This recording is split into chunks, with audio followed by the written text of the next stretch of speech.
সবাইকে জানাই সুপ্রভাত। সুপ্রভাত তো বলে দিলাম, কিন্তু এখন কটা বাজে? এখন বাজে হচ্ছে 12টা। 12টা থেকে ব্লগ শুরু করলাম। তো আজকে উঠতে অনেকটা লেট হয়েছে। তো ওঠার পরে চা বিস্কুট তো খাওয়া হয়েছে, মেয়েকে দুধ খাইয়ে দিয়েছি, মেয়ে শাশুড়ি মায়ের বাড়িতে গেছে, খেলা করছে। আর আজকে এ বাড়িতেই রান্নাবান্না করব। আজকে আমার ওই শাশুড়ি মায়ের কি ইতু পুজো আছে, ইতু পালনী আছে।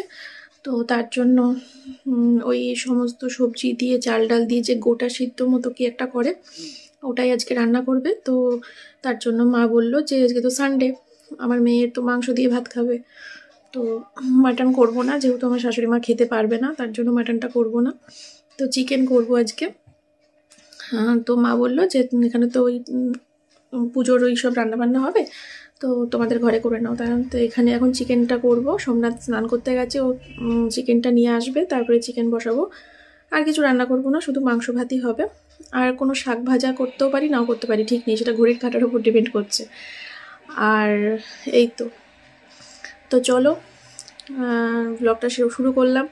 আজকে ঘরের কাজবাজ বিশেষ কিছু শেয়ার করছি না। এখন যেমন এই ঘরের বিছানাটা তুলতে হবে আর ঘর দোর ঝাড় দিতে হবে, কিছু শেয়ার করছি না, কারণ না তাড়াহুড়ো করে করতে হবে সমস্ত কাজগুলো। বেলা করে উঠি তো, তার জন্য একটু কাজে তাড়াহুড়োটা একটু বেশিই থাকে আমার। আর ওদিকে আবার আজকে 4টের সময় বেরোতে হবে। বাবার যে ডাক্তার, ইউরোলজিস্ট, সেখানে 4টের সময় ডাক্তার দেখাতে হবে। তারপরে আবার সেখান থেকে বেরিয়ে 6টা-7টার সময় আবার রিপোর্ট নিয়ে যেতে হবে হচ্ছে বিদ্যুৎ দেবনাথ, জেনারেল ফিজিশিয়ান, যিনি আর কি ওই এমআরসিপির রিপোর্টগুলো দেখবে। তো ওই ডাক্তারটা ওই দিকে আর কি সন্ধে বিকেলটা পুরো ব্লক আমার। তো চলো শুরু করলাম ভিডিও, সারাদিন দেখতে থাক। রান্নাঘরে লাইটটা জ্বালাই, বাবা কি অন্ধকার।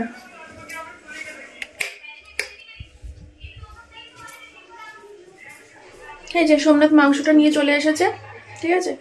তো এটাকে ধোবো, ধুয়ে এখন মাখবো সব কিছু দিয়ে। আর ও যখন আনতে গেছিলো মাংসটা, তখনই আর কি বিছানা টিছানা তুলে ঘর দোর ঝাড় দিয়ে নিয়েছি। বাড়ি ফাঁকা থাকলে পরে কাজগুলো করতে সুবিধা হয়। আর এই যে এদিকে রয়েছে হচ্ছে মেথির শাক, এটা কাঁচা লঙ্কা কালো জিরে রসুন দিয়ে ভাজার ইচ্ছা আছে। চলো ঝটাপট করে রান্না বসিয়ে দিই। কিছু রেডি, ঠিক আছে। এই যে চিকেন রেডি, আলু রেডি, টমেটো রেডি, সব রেডি। এবার শুধু গ্যাসটা ধরাবো আর রান্না হবে। আলুটা ভেজে তুলে রাখলাম, তেলের উপরে দিলাম টমেটোটা একটু নাড়িয়ে দিয়ে দিলাম হচ্ছে চিকেন।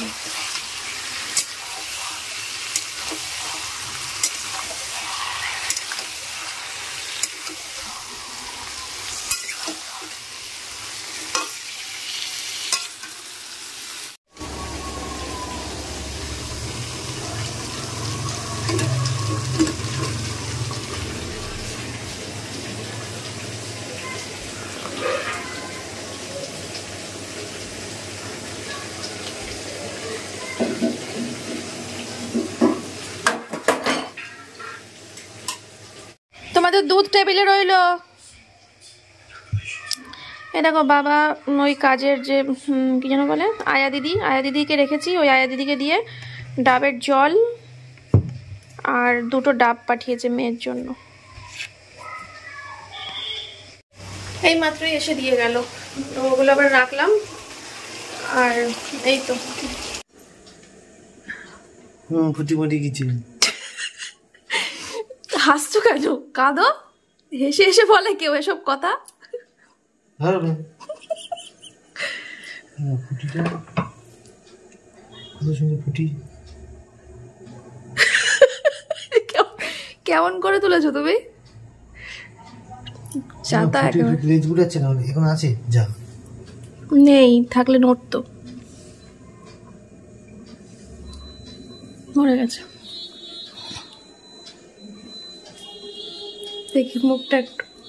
নাম দিলাম কি সুন্দর ফুটি, আর কোনো মাছকে নামই দেবো না। নাম দিয়েছে বলেই মরে গেছে। ওইগুলো দেখো নাম দাওনি কারোর, সবাই বেঁচে আছে। ওইগুলো যা জল ঘোলা, ওগুলো যাবে একটা একটা করে। যাবে ফুটি। হ্যাঁ ফুটি, ফুটি হেলিকপ্টার হয়ে গেছে তো। কি মরে গেল? নেই নেই আর নেই। আরেকটা কিনবে নাকি ফাইটার? আর কোনো না। কেন একটা? না না না, এত মাছ মাছ পোষার শখ, মাছ মাছ মাছ কিনবো মাছ কিনবো মাছ কিনবো। ফুটি, হ্যাঁ ফুটি নেই ও আর। কাকে ডাকো?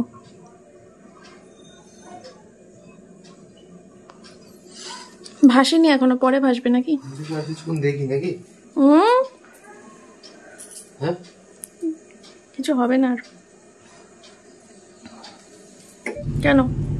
এতে মাছ পুষেছে বলে মরে যাচ্ছে? তো এইটা আমার চাপ হয়ে যাচ্ছে। দ্বিতীয়ত আর ফাইটার ফিচার বুঝবো না, একা একা থাকে। মরে গেল কেন? বয়স হয়ে গেছিল নাকি? আরে না, রোদে রেখেছো তুমি? রোদে রাখে কেউ? আরে রোদে রাখে তো তাহলে আমি তো রোদে ছাটে রেখেছি, আমি তো ডাইরেক্ট রোদে রেখেছি নাকি? রোদে রাখলে রোদে রোদে বলেছে ওরা রোদে রাখুন?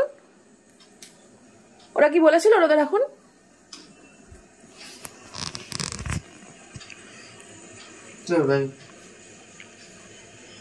এদের মধ্যে ছেড়ে দেবো এটাকে, যদি বেঁচে যায়। ওই সব কটা মরবে। কি বুদ্ধি! মরা মাছ এর মধ্যে ঢুকাবা, সব কটা মরে যাবে। দেখো ঢুকিয়ে কি হয়। আজকে যদি ও জলের বোতল জল দেয়, জলের চাল আজকেই পয়সা করে নেবে। কিরকম ঘোলাটে জল! এই ঘোলাটে জলে বেশি দিন থাকলে 4-5 দিন ধরে ঘোলাটে জল। সব যারা যারা তোমরা যারা যারা কমেন্ট করেছিল এটা করো ওটা করো সেটা করো, সবকিছু ট্রাই করেছি, সব ট্রাই করেছি আমরা, তবুও ঘোলা জল ঠিক হয়নি। আমার মনে নিচের এই বালিটার জন্য নাকি? না, বালি ওদের নেই, যাদের যেখান থেকে আমরা কিনে আনলাম ওদেরও তো আছে। এত পটি করে তার জন্য জল ঘোলা? ব্যাং পটি করে জল ঢোলা, তার কারোর হয় না, আমাদেরই হয়। দেখি পয়সা করতে হবে। আজ জলের জার দিলে আজকে করবো। পুটিটা মরে গেল। পুটি পুটি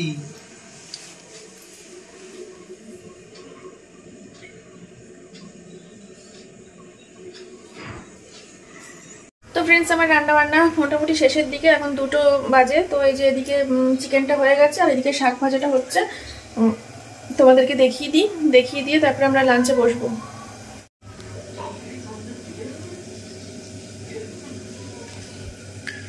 এর মধ্যে রয়েছে হচ্ছে চিকেন। বাবারে,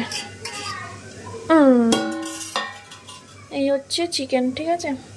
না, ধনে পাতা দিইনি, ধনে পাতা ছাড়াই করলাম। একটু গরম মশলাটা বেশি বেশি করে দিয়েছি, গরম মশলার সেন্ট বেরোচ্ছে। বেশ একটা খাসি খাসি দেখতে হয়েছে না? হ্যাঁ, খাসি খাসি দেখতে হয়েছে। যাকগে, আমার চিকেন রান্না কমপ্লিট। আর এদিকে হচ্ছে শাক ভাজা।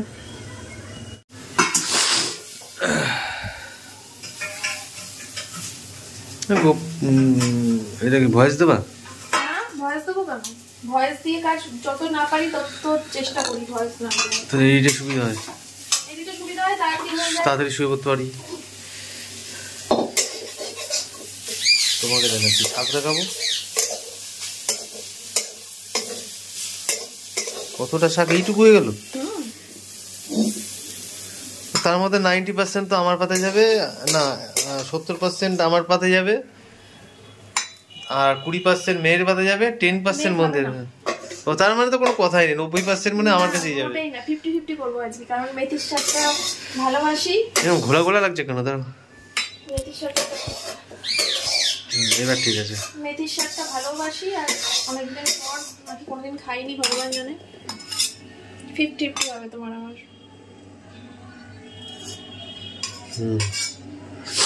খাওয়া দাওয়া করে নি, খাওয়া দাওয়া করে তারপরে পরে তোমাদের সাথে দেখা হচ্ছে, বেরোনোর সময় দেখা হচ্ছে। ও বেরোবো তো আজকে।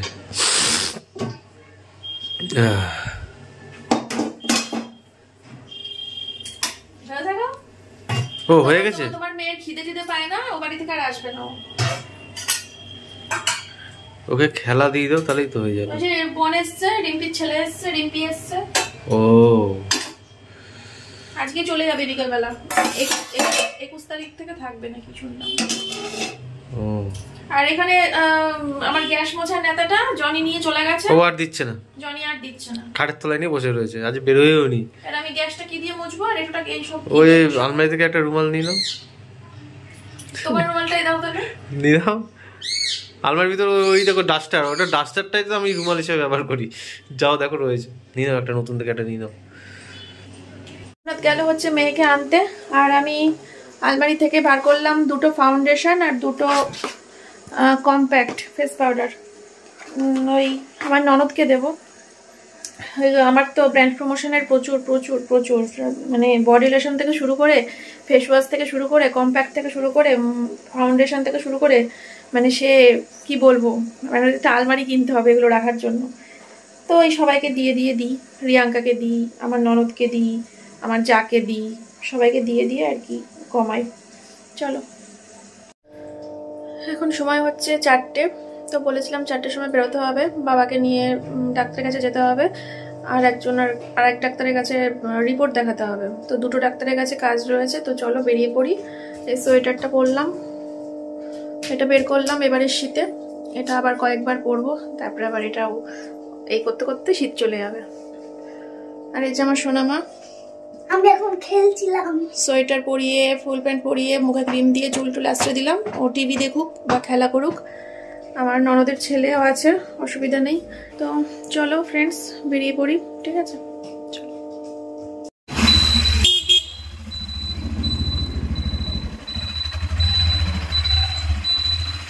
তো ফার্স্টে বাবার কাছে আসলাম। এই বিদ্যুৎ দেবনাথের যে প্রেসক্রিপশন, এটা বাবার কাছে ছিল, তো এটা নিয়ে তারপরে রিপোর্ট দেখাবো আর কি। বাবা দেখো শুয়ে রয়েছে, আর হচ্ছে কেন বানিদির বদলে অন্য একজন রয়েছে এখানে, বানিদির বদলে দুনি রয়েছেন। তো চলো এবার রিপোর্টটা নিয়ে যাই, আর বাবারটা একটু পরে আসবা। তো ঠিক আছে।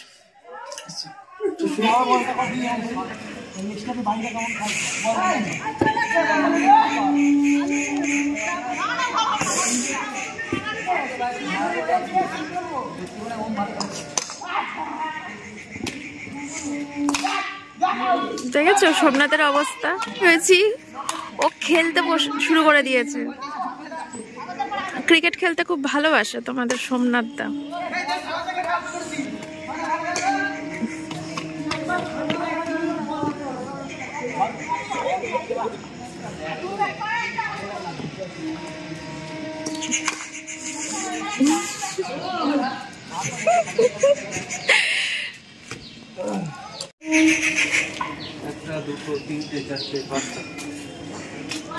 আজকে অনেকদিন পর বাড়ির ফ্রন্টটা তোমাদের সাথে শেয়ার করলাম।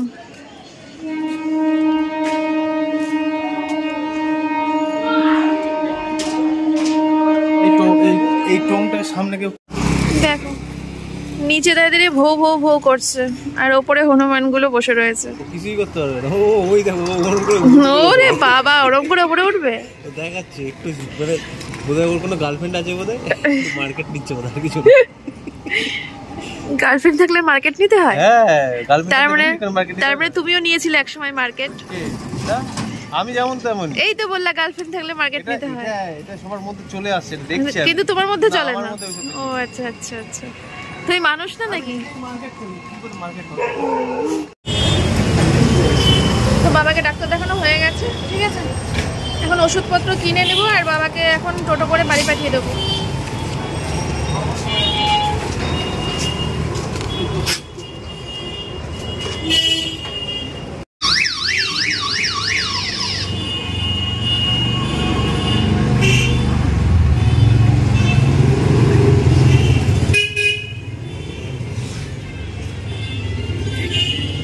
তো বাবা বাড়ি চলে যাক, আমরা আবার আরেক ডাক্তারের কাছে রিপোর্ট দেখাবো, রিপোর্ট দেখিয়ে তারপরে ওষুধপত্র নিয়ে তারপরে বাবার সাথে দেখা করতে যাবো।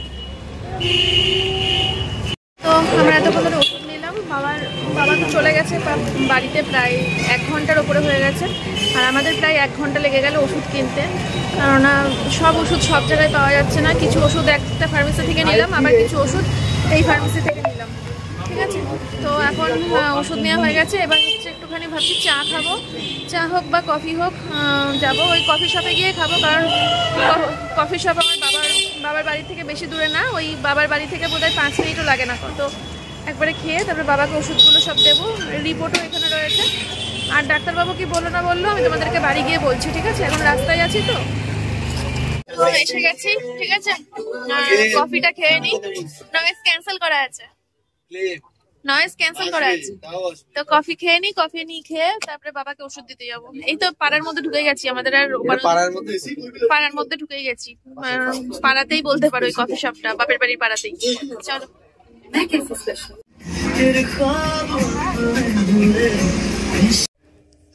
এখন টাইম হচ্ছে রাত্রির সাড়ে কটা গোটা, 8:30 9:30 গো, 8:30 না 9:30? 9:30 বাজে এখন, ওটা 9:40 দেখাচ্ছে, বাট 9:30 বাজে। আচ্ছা 9:40 বাজে, কিন্তু 9:30 বাজে। আসলে চশমাটা নেই তো, আমি ঘড়ি দেখতে পাচ্ছি না এখান থেকে। আমার চোখ এতটাই খারাপ, তোমরা হয়তো জানো না, অনেকেই জানো যারা আমার সাথে মিশেছো।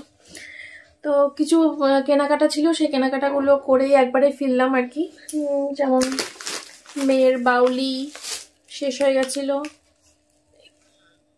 মা এসছে বাবার জল নিতে, বাবা পিউরিফায়ার জল খায়। এই বাউলি শেষ হয়ে গেছিল, বাউলি কিনলাম।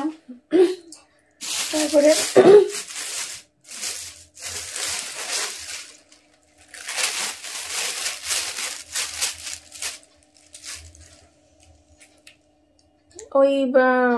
ওই ঘরে ফুলদানিতে রজনীগন্ধার স্টিকগুলো, রজনীগন্ধা শুকিয়ে গেছে তাই গন্ধ আছে এগুলোর হালকা। এই ফুল কিনলাম, 7খানা 50 টাকা নিয়েছে। আর ডাইনিং টেবিলের একটা কভার দরকার ছিল, তোমাদেরকে বলেছি, তো একটা এরকম সিম্পলের ওপরেই নিলাম একটা কভার, কালারটা বেশ ভালো। এটা 50 টাকা নিয়েছে। আমি একটু ভালো চেয়েছিলাম, বেশ মানে 300 350 টাকা দামের চেয়ে একেবারে ভালো কোয়ালিটির ডাইনিং টেবিলের কভার চেয়েছিলাম, কিন্তু নেই। আপাতত এইটা পাতা থাক, তারপরে অনলাইন থেকে কিনতে হবে, বাজারে নেই। পুরো বাজার ঘুরে ফেললাম, সব প্লাস্টিকের দেখাচ্ছে। আর আমার মেয়ে এটা আনতে বলেছিল, লিচি ড্রিঙ্ক, মেয়ের জন্য লিচি ড্রিঙ্ক। আর কেক,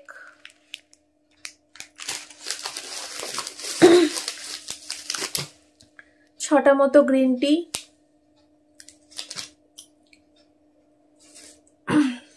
আর এই যে এই বিস্কুটটা কিনলাম, এই বিস্কুটটা আসলে আমি আকাশকে খেতে দেখেছি, আকাশকে দেখলাম ওদের ভিডিওতে, আকাশ এই বিস্কুটগুলো খাচ্ছে, তাই দেখে আমার খুব খেতে ইচ্ছে করলো। কি জিনিস খেয়ে দেখবো, গম দিয়ে তৈরি আর কি এই বিস্কুটগুলো। গমের সিম্বল দিয়ে দিলে গম দিয়ে তৈরি হয়ে যায় না, সবাই বলছে, আকাশ বললো, দোকান থেকে বললো যেটা গম দিয়ে তৈরি হয়। সবাই তো আর মিথ্যে কথা বলবে না, কোম্পানি তো ব্র্যান্ড প্রমোশন করবে, গমের ছবি কেন, ওখানে আদা রসুন যা ছবি দিয়েছে সেটা দিয়ে তৈরি হবে বিস্কুট। বিস্কুটটা খেলাম একখানা, দারুণ খেতে, খুব ভালো খেতে বিস্কুটটা।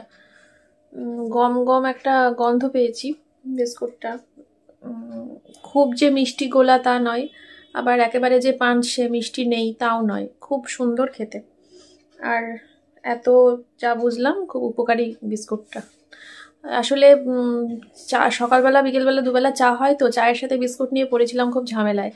ওই বেকারি বিস্কুট এখন আর খেতে পারি না, গা পাকায়, প্রচণ্ড গা পাকায় বেকারি বিস্কুটে। এত খাওয়া খেয়েছি না 1 বছর 2 বছর টানা, বেকারি বিস্কুট আর খেতে পারি না, প্রচণ্ড গা পাকায় মিষ্টির চোটে। আবার মিষ্টি ছাড়া বিস্কুট কিনবো, ক্রিম কেকার কিনবো, মেরি বিস্কুট কিনবো মিষ্টি ছাড়া, হ্যাঁ পানসে লাগে। তো আমি একটা মডারেট চাইছিলাম, খুব বেশি মিষ্টিও থাকবে না, আবার একেবারে যে মিষ্টি তাও না, বেশ একটা হালকা মডারেট। তো এইটা একদমই মনের মতো হয়েছে, খুব মিষ্টি তাও না, আবার মিষ্টি নেই তাও না, একদম পারফেক্ট হয়েছে। যাই হোক, তো এখন এগুলো সব গুছিয়ে নিই আর চেঞ্জ করে গুছিয়ে টুছিয়ে নিয়ে খাওয়া দাওয়া করে আমি রাতে এসে তোমাদেরকে বলছি বাবার রিপোর্ট। ঠিক আছে, আমি একটুখানি ফ্রেশ হয়ে নিই, তারপরে আসছি। সবাই আমাকে প্রচুর রিকোয়েস্ট করেছিলে যে মেয়ের একটা ডেইলি রুটিনের ভিডিও দেওয়ার জন্য, তো রোজই ভাবছি দেবো করে, আর আমি এরকম একটা ভিডিও তোমাদেরকে কি দেখছিস তুই? কিন্তু আমাদের ছোটবেলার অনেকটাই ছোট কি? ছিল, তো আমাদের ছোটবেলার ভিডিও ছিল, আমাদের ছোটবেলার ভিডিও, রুটিনটা অনেকটা মানে আমিও ছোট ছিলাম, তুইও ছোট ছিলি? মেয়ের কিন্তু 4 বছর পূর্ণ হতে, আমিও ছোট ছিলাম, ও ছোট ছিল, হাতে নেই, তো তার জন্যই আমি 4 বছরই বললাম তোমার। তো ভাত বেড়ে নিয়েছি, আর এই যে 3 জনের ভাত, ঠান্ডা ঠান্ডা ভাত, ঠান্ডা ঠান্ডা তরকারি খেতে হবে। আর গ্যাসে গরম করার ইচ্ছে নেই, মাইক্রোওভেনটা তো নষ্ট, 1 মাস পর সারিয়ে দিয়ে যাবে। তো চলো খাওয়া দাওয়া করে নিই, ঠিক আছে? এখন টাইম হচ্ছে 10:30 মতো বাজে। ও আর এই নাইটিটা নতুন, এই যে নাইটিটা কেমন কমেন্ট করে বলো, নাইটিটা নতুন নাইটি, তোমরা রোজই খালি নাইটি কেন নাইটি দেখাও কেন? আসলে কি হয়েছে বিষয়টা, আমার যতবার ভিডিও কর নাইটি কেন, এই নাইটিটা নতুন, আবার কিছু এই নাইটিটা নতুন, এই নাইটিটা নতুন। আসলে আমার যে কটা নাইটি আমি পরছিলাম এতদিন ধরে, সমস্ত নাইটি একসাথে ধরে আমি বাতিল করে দিয়েছি, দিয়ে ধরে বাতিল করে দিয়েছি, দিয়ে 5-6টা মতো নতুন নাইটি বের করে নিয়েছি। এবার রোজ একটা একটা করে পরছি, আর তোমাদেরকে তো দেখাতেই হবে যে এইটা দেখো নতুন, কেমন লাগছে বলো কমেন্ট করে, ঠিক আছে? তো এটা নতুন নাইটি, কমেন্ট করে বলো কেমন। কাদু বলবে এই দেখো আর এই নাইটিটা কেমন লাগছে। হ্যাঁ, কালকে আরেকটা ভাঙবো, এখন বলছি না 5-6টা নতুন কিনেছি, রোজ একটা একটা করে ভাঙছি, পুরোনো সব বাতিল করে দিয়েছি। তো যাক গে, তো চলো খাওয়া দাওয়া করে নিই, তোমাদের সাথে খাওয়া দাওয়া করে তারপরে বিছানা টিছানা করে তারপরে আসছি। কভারটা চেঞ্জ করলাম, কেমন লাগছে সবাই বলো। আর হচ্ছে তোমাদের মধ্যে একজনা কমেন্ট করেছো যে জানলায় আবার ফটো ফ্রেম কে রাখে ভাই। আসলে আমার যা ফটো ফ্রেম না আর কারোর বাড়িতে নেই ভাই, এত ফটো ফ্রেম না তোমার ধারণা করতে পারবে না। মানে সেই, আর ফটো ফ্রেম এমন একটা জিনিস নিশ্চয়ই ভাঁজ করে আলমারিতে তুলে রাখার জিনিস নয়, ওটা বাড়িতে সাজিয়ে রাখার জিনিস। এবার আমার এত ফটো ফ্রেম হয়ে গেছে সে আইডিয়ার বাইরে, মানুষের গিফটের চোটে। মানে এইগুলো সেই কি বলবো, কারো বাড়িতে গেলেও সে ফটো ফ্রেম গিফট পেয়েছি, মিট আপে গিফট পেয়েছি, তারপরে বার্থডেতে গিফট পেয়েছি, মানে প্রচুর প্রচুর প্রচুর ফটো ফ্রেম, একটাও আমার নিজের কেনা না। এই ফটো ফ্রেমটা কে যেন দিয়েছিল, ওই দিকেরটা মমিতা দি দিয়েছিল। ফটো ফ্রেমের গুতোই অন্ধকার, ওই দেখো ওইখানে একটা, দুটো, এই দেখো এখানে একটা ফটো ফ্রেম। এ তো কোনো অপশান না পেয়ে মেন এইখানে ঝুলিয়ে দিয়েছি, আর কোথায় রাখবো এত ফটো ফ্রেম, প্রচুর ফটো ফ্রেম। এ দেখো অর্ধেক ফটো ফ্রেম ওপরে তুলে দিয়েছি, বুঝেছো? হ্যাঁ না, এ দেখো এই ফটো ফ্রেমটা এখানে তুলে দিয়েছি, দুর্গা কালী, বুঝেছো? একটা এখানে রয়েছে, এই যে প্রচুর ফটো ফ্রেম, প্রচুর প্রচুর। এই যে এইখানে একটা রেখেছি, প্রচুর ফটো ফ্রেম। এই দেখো এইখানে একটা রেখেছি, এই দেখো এখানে একটা রেখেছি, আরেকটা দেখো এইখানে রয়েছে, দেখেছো? ফটো ফ্রেম, ফটো ঢুকাইনি তাই। যাকে চলো, তো ভিডিওটা শেষ করব। ওই বাবার রিপোর্ট, ডাক্তারবাবু বললো যে, মানে রিপোর্ট দেখালাম, ফার্স্টে তো ইউরোলজিস্টের কাছে গেলাম, তো ইউরোলজিস্ট বললো যে ক্যান্সারের রিপোর্ট ভালো আছে, ওটা কোনো সমস্যা নেই, এমনি নর্মাল যে ওষুধগুলো বাবা খায়, নর্মাল যে বাবা ওষুধগুলো খায় 12 মাস, সেই ওষুধগুলোই চলবে কন্টিনিউ, ইউরোলজিস্ট সেটাই বললো।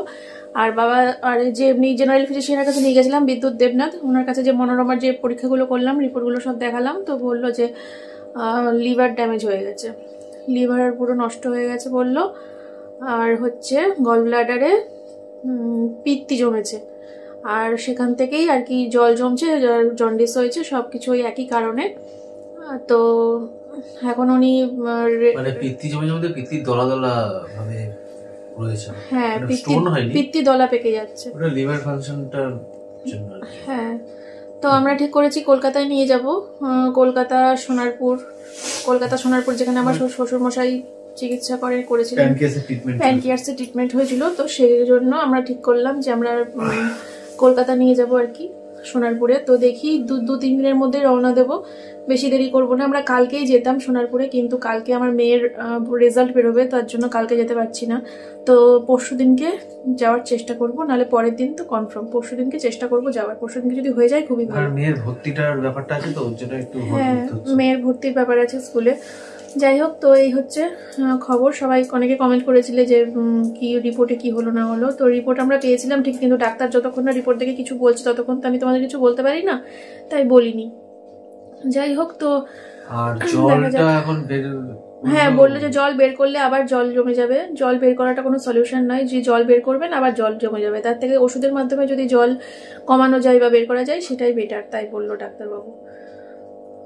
এই তো চলো দেখি সোনারপুর নিয়ে যাই, কলকাতায়, ওখানকার ডাক্তার দেখাই, বড় বড় ডাক্তার আছে ওখানে কলকাতায়, কি হয় না হয় সবটাই জানতে পারবে। তো চলো আজকের ব্লগটা এখানেই শেষ করছি। সবাই ভালো থেকো, সুস্থ থেকো, তোমাদের সাথে দেখা হচ্ছে আবার আগামীকাল নতুন একটা ভিডিওর সাথে।